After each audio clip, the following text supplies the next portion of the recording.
Hello everybody, and welcome back once again. Here we are with another edition of Inside the Headset. It's week 3, it's game 3, and it's Thursday, wrapping them up. But I'm with the head coach of the Blackman Blaze. He's 0-2, but I have a good feeling he'll be 1-2 after tomorrow night. How you doing today, Coach Kit Hartsfield? Good, glad to be back. Thanks for coming back. Well, I've been here with you for 2 games.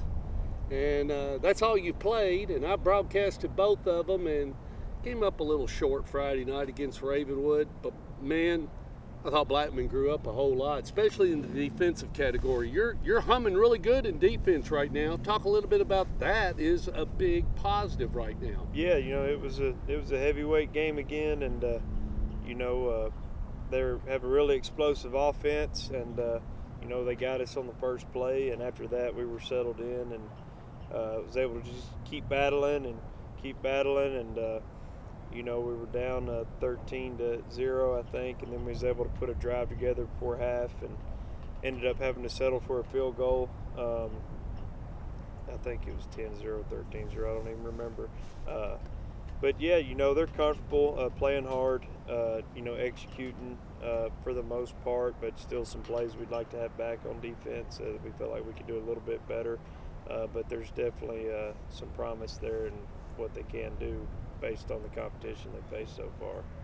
Well, and you kind of mentioned to me at the beginning of the season, you said, Stork, defense will come out, they're going to be running a little bit ahead of my offense, and that's nothing I can do about it because I can't zap experience into these kids. I mean, some of the guys are Malone, first time he's been in, as a bell cow running consecutive plays. Keontae Newsom, first time he's been expected to do it.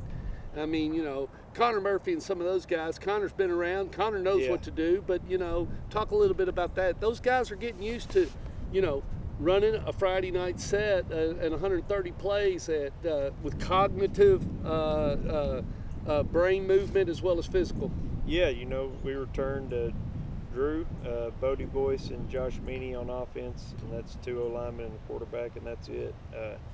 And everyone else was first time out and 2 very big games, so definitely threw them to the fire.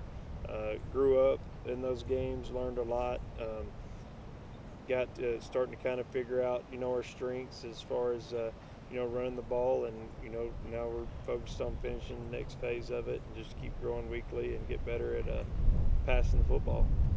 0-2, your next opponent, let's be transparent, they're 0-2, but haven't faced nearly the competition, Coach. They struggled with Franklin and got beat by Franklin County, and then lost in the big coffee pot, the famous coffee pot, lost to Tullahoma, but the Red Raiders of Coffee County, it might be a little bit of rebuilding year, and but you've got things to do, and it's going to be Blackman football, all Blackman.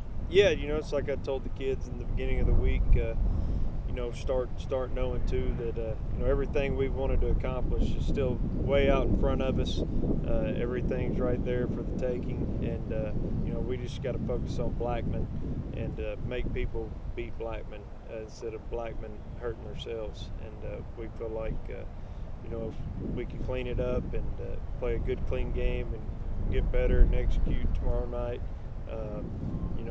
we like our chances. They are rebuilding, but they're doing some really good things. On offense, I can tell a big improvement from just their scheme and trying to do things the right way, and they're doing a good job, with what they have, and we just want to play football. Our kids just like to play, and it's about us playing together each and every Friday night. So I wouldn't expect us to come out with anything other than energy to play again together. Objectively, is it to not only win the game but just to play it efficiently? No penalties, try to keep those down, and no missed assignments. Just go 5 yards, like I say. Let's see if everything works right. Is that the objective tomorrow night? Yeah, absolutely. We just want to get better each week, regardless of what's on the other side. You still got to execute, and play clean football and get better in all those areas. And we want to play well and feel good, with the win and how we win and all those things like that when we get that opportunity. So, we're still excited. It's Oh. it's football, and our kids really enjoy it, and it doesn't matter who we play to them. I mean, they just like to play, and makes it easy for them to come out and practice every day, regardless of who the opponent is. They're ready to go. Well, I interviewed Coach Rodney Salisbury last night. He's loading up to go play North Little Rock, #1 team in 7A in the state of Arkansas.